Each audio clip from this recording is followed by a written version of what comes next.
Martın 14'ü Bakıda ve Abşeronda hava değişken buludlu olacak, tutulacak, esasen yağmursuz kesecek.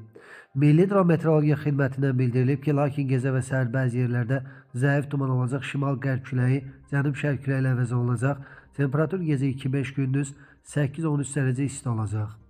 Sabah Naxçıvanda gün ərzində axşama doğru xüsusən də bəzi yerlərdə sulu qar yağacaq. Temperatur 0-7 dərəcə isti ehtimalı var.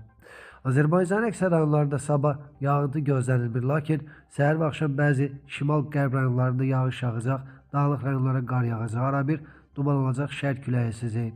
Temperatur gecə 2-6, gündüz 9-14 dərəcə isti, dağlarda gecə 5-10 dərəcə şaxta, gündüz 3 dərəcə şaxtadan 2 dərəcəyə qədər isti gözlənilir. İstənilən hava şəraitində hər birinizə xoş əhval-ruhiyyə arzu edirik.